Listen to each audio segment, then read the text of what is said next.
Hi, we're Quentin Curious Volumes. My name is James. Recently, Bren Booth Jones of the great booktube channel Bren Booth Jones posted a video recounting his experience going back to university to pursue a graduate degree in literature at, as he called it, an advanced age. And I had a similar course, at least up to the beginning of his.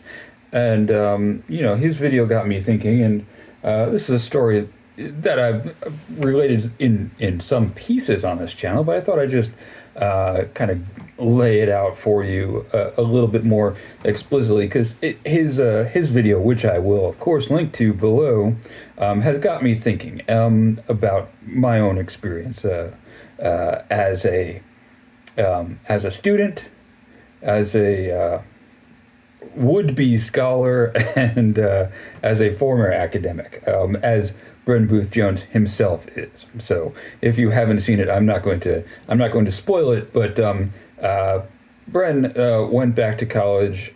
He had gotten a degree at the usual age in his early 20s, and then in his very late 20s, he decided that he would like to get a PhD in literature and become a professional academic researcher and university teacher.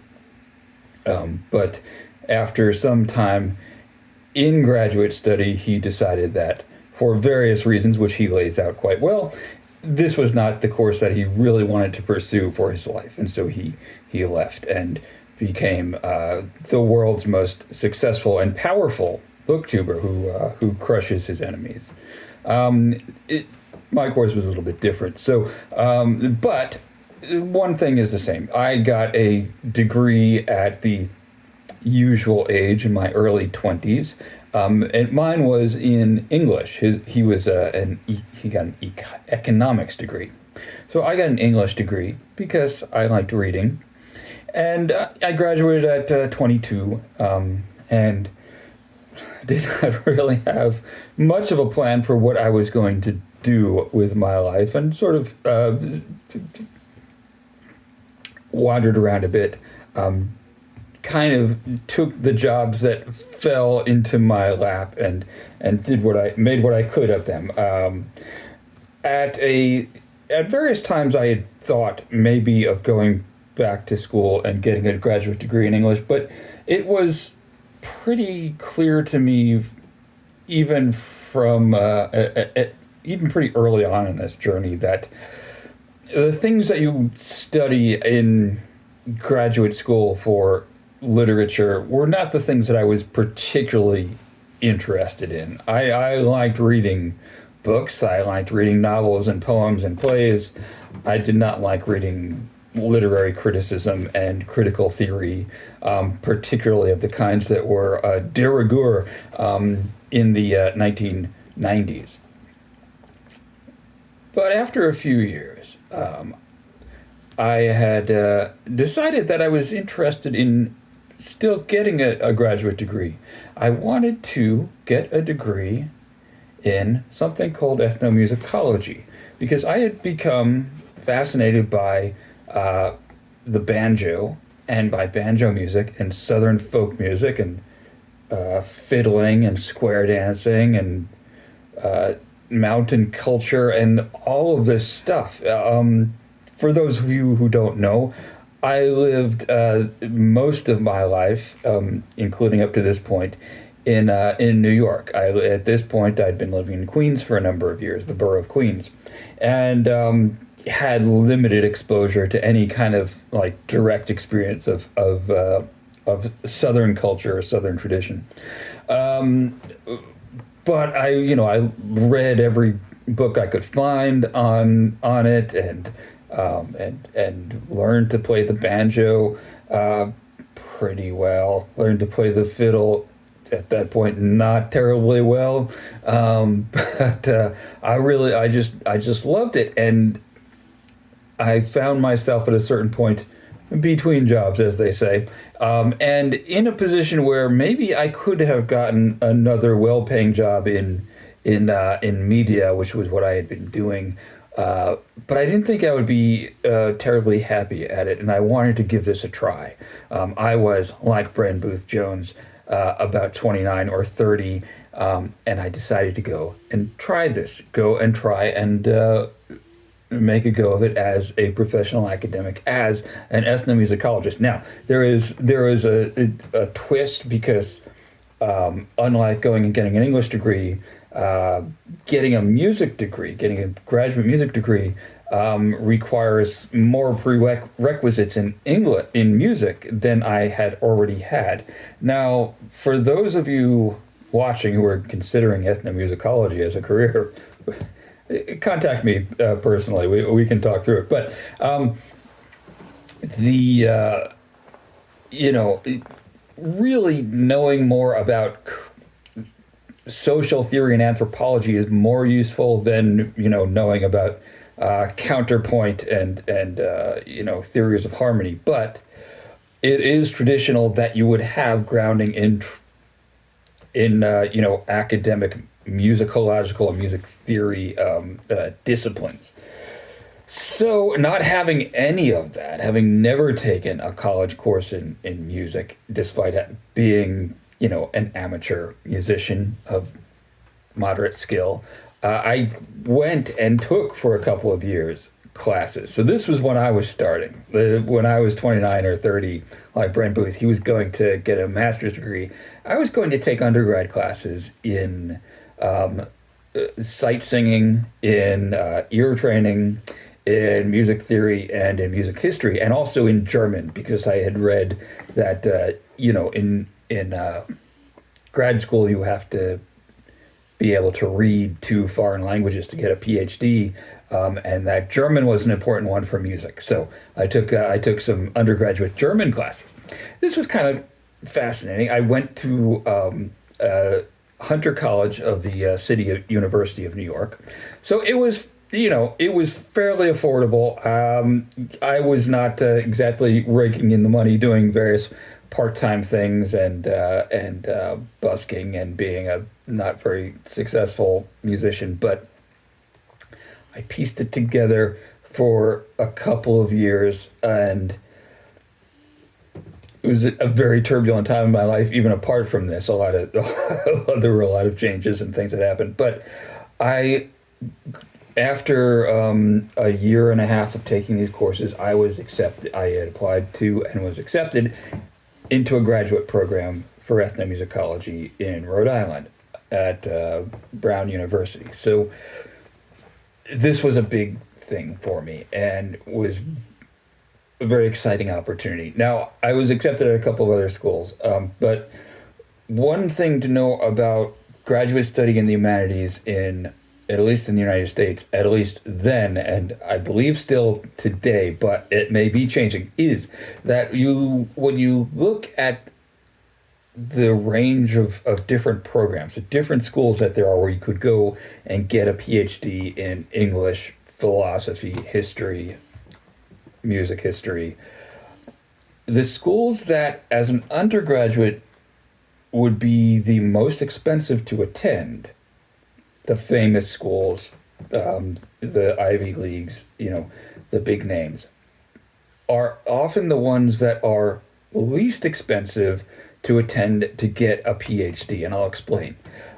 Usually these programs are going to be funded, so they will not let in a student, or it would be rare for someone to be accepted to the program if the department didn't have funding to offer either a stipend or a teaching assistantship or a research assistantship or some other kind of thing. So this is a teaching assistantship or a research assistantship. It's usually like about a half-time job that you get working for a professor. A TA job, teaching assistant job, is usually attached to a particular course. So you would be doing grading and taking attendance and occasionally giving a lecture, or if there's a lab section or something like that, you might lead a discussion section, something of that nature. That is what you kind of, so that would also come with tuition remission. So, technically it costs $30,000 tuition, but they'll say, yeah, we're not going to charge you that, and we're going to give you X amount of dollars. Now, the school that I went to, at the time that I went there, and I started in 2003 to be completely transparent, and I don't remember the exact figure, but it was something around $17,000 a year was the stipend that they paid for TAs and graduate assistants. So not you're not getting rich. You're getting by. You could get by on it in a town like Providence then. You had to be careful. Probably some people had other resources that they were drawing on. Most of my friends, myself and most of my cohort, did not. So we had to be pretty careful. But you could keep it together doing that, and with just picking up some other stuff. I would make a few dollars helping someone move or whatever. That's beside the point. You're not here to hear about my part-time jobs. You're here to hear about my glorious academic career. So this was very exciting. I got a small apartment on the other side of town from the university. I took my courses. So in short, I did the whole thing. So for this program, it's 2 years of coursework, and then you write what they call a master's essay, basically a thesis, a long research piece of original research, and they give you a master's degree. But no one is really accepted to get a master's degree in this program. You're accepted to get a PhD. So you get this sort of en route, they say, on the way to getting a PhD. And you just keep going. You do another year of coursework. So that's 3 years of coursework. At the end of the 3 years of coursework, you're expected to pass a couple of exams. There's a written exam and an oral exam. So the written exam is basically, it's a 16-hour open book exam. It's very odd. But you can do it, most people do it over 2 days. So you wake up in the morning one day and you have an email from one of your professors with, if I'm remembering right, it was 3 essay questions, and you choose 2 of them, and you write an essay on each of those 2 and send it back. And then on the second day, it's the same thing again. It's another 2. It's another 3 questions you answer. You write on 2 of them, and that is pass fail. So, and there were people who failed. I'll say no more about that, but there were people. It is possible to fail it, and those are generally the questions are mostly on the history of the discipline, just to make sure that you know the major works, the important theories, the important people, some general information on a lot of the, some of the musical traditions that a lot of things have been written on, like Indian classical music and gamelan music and West African drumming. You know some of the kind of the broad outlines of these things, but so that's kind of a daunting thing. And then there are oral exams, and the oral exams it's one exam, but you choose 2 areas of specialization. Sometimes they'll be geographical or theoretical.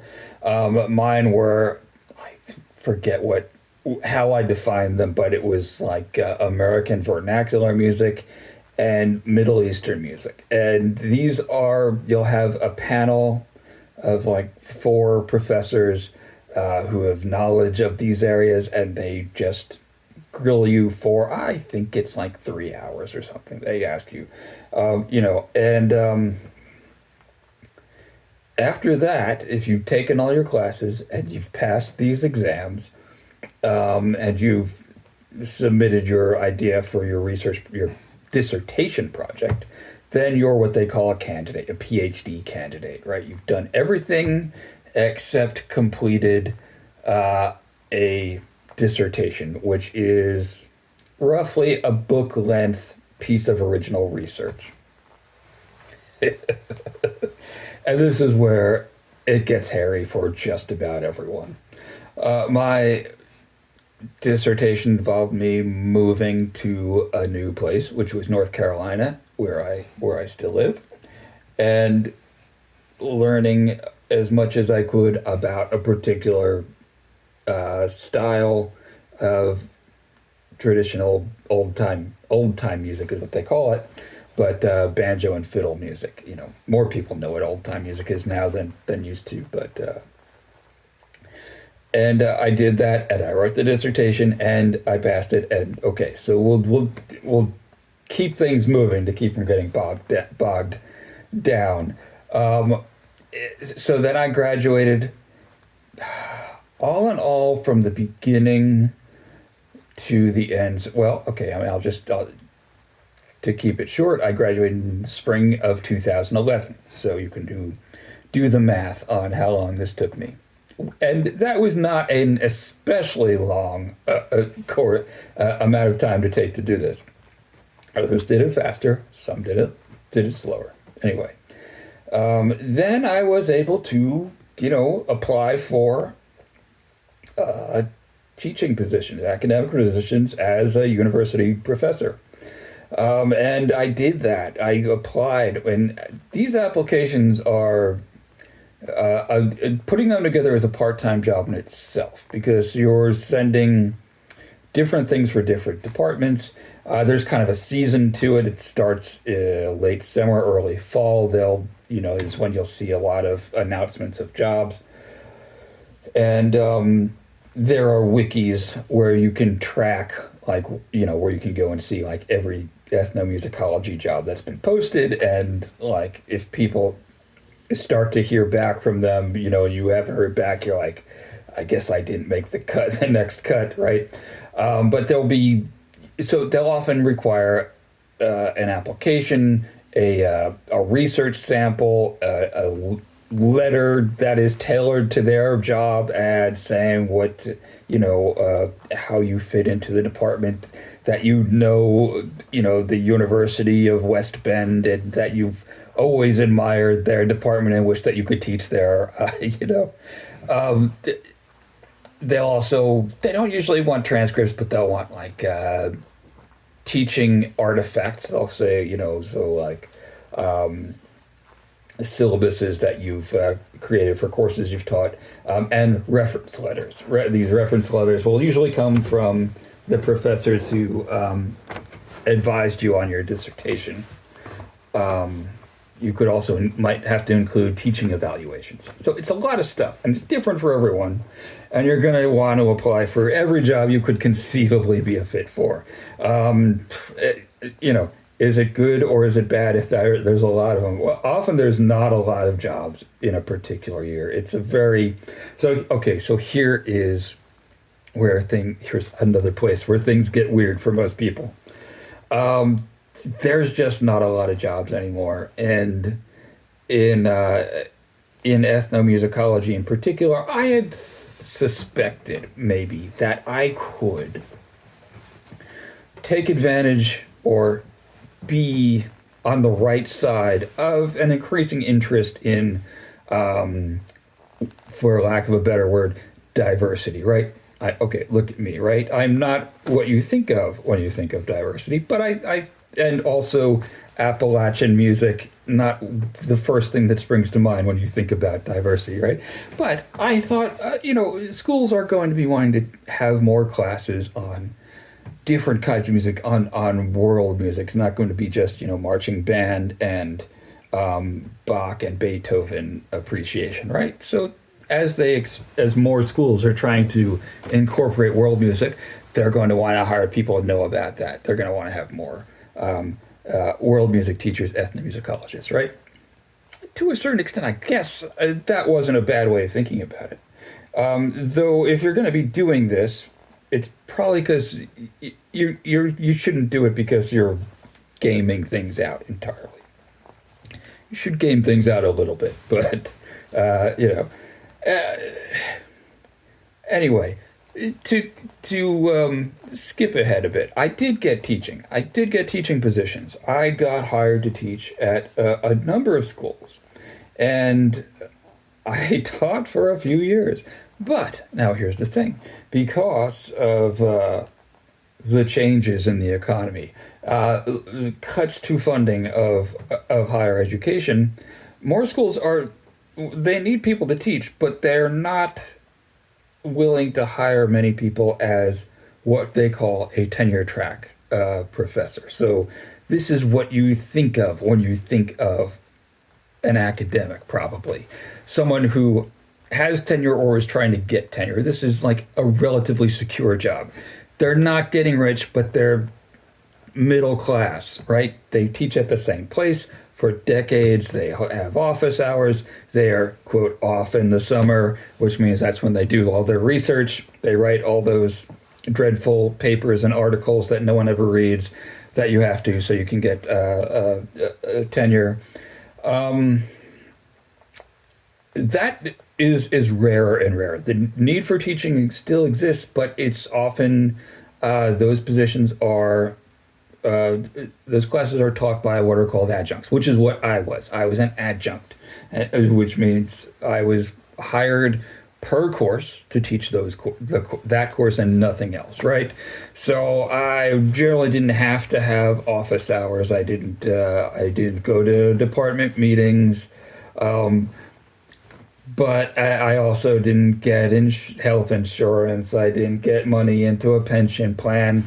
And I got a fraction of what the professors got paid. The most money to keep it open, I told you how much I made as a grad student. The most money I ever made as an adjunct instructor, and this is for a job you need a PhD for, was $25,000 a year. So anyway, I did this for a number of years, and not that many, I guess, because the last year I taught was 2015. Some things that happened. I had to have an emergency surgery, and the bill that I had, even with the insurance that I was paying for, the exchange program insurance, was 20% of the money that I made for the entire year. It took me a long time to pay it off, and I thought, this is not really tenable. I need to start thinking about other things. And I started thinking about other things and looking at learning another skill, because I was after a couple of years. Here's another thing I'm going to let you in on with academia. You would think that, okay, you don't get a job you want at first. You do the low-paid adjunct thing for a while. You get experience. You write some articles and you publish them. And eventually you're going to get a job because you keep getting more skills and more experience and people will be interested. No, not in academia. In academia, you kind of have a sell-by date. You go stale after about 2 years or so, maybe 3. But after that, if you have not been hired into a tenure track position, you're very unlikely to be hired into a tenure track position. So you'll see people who are, people who have not even completely finished their dissertation getting hired into tenure track jobs, and you are not. And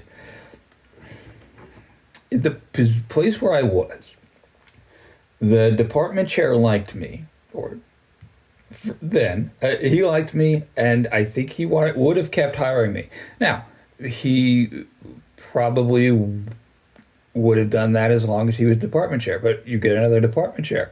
Maybe they've got a friend from grad school who needs those courses, who needs some money. There's no recourse for me if they want to give my courses to someone else. Most jobs, yeah, you can lose your job for exactly that reason. But most jobs, you can go to another place somewhere in your region and get another job doing it. No, not as an academic. You can't go down the street to the other university and say, "Do you need someone to teach a section of world music and a section of American music history?" Because there isn't one, right? So my attitude was starting to get sour. I was starting to develop a chip on my shoulder that I recognized from past situations. And I knew if I stayed at a certain point, I would become curdled and and something would happen. I would do or say something to the wrong person. And even with the department chair who liked me, I might have gotten myself in a tight spot and found myself out of work. So I was taking some classes in what we call IT, right? Information technology, networking, databases, computer programming, because I figured I needed to do something else. Now, I was fortunate. I had no children to support. I had and still have, fortunately for me, a spouse who was supportive of all these peregrinations and had full-time steady employment. So I had some options that others in similar situations don't. So I was able to kind of focus on, getting yet another set of new skills to launch another career. So I've been working in various sorts of IT jobs. Well, I guess really two different IT jobs, mostly ever since, and it's different. I like what I do. I do. It does not control my entire life the way that work does for academics. When I'm done with my work, unless something blows up, I'm done with my work and I do what I like. So yeah, that's my story. Do I miss it? This is about the extent that I do think. I write book reviews of things occasionally. I try to read things that are published in my area, but only the things that I care about. I don't have to keep up with the new, theoretical things about Haitian music if I'm not interested in that. But if a cool book about the banjo comes out, yeah, I'm going to read that. But I could have done that without a PhD. Sure. Yeah, true. But, I got to spend a number of years. So this is here where I tell you the good part. I got to spend a number of years thinking about music, playing music, reading about music, and hanging out with people who are also into these things. And I, for a lot of that, I was paid to do it. And I am grateful for that opportunity. I think it's too bad for the world that I didn't get the job I wanted.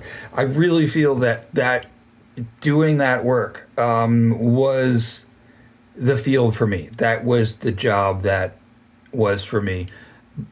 But that job doesn't exist. It doesn't exist in the way that you think it does, the way that I thought it did. And, I needed some more stability in my life than I was going to have. So there you have it. That is all I will say about this. Will I post this? I'm not sure at this point. But thanks, Bren, for getting me thinking, and thank you for sticking with me if you're still there at this late date. All right, bye.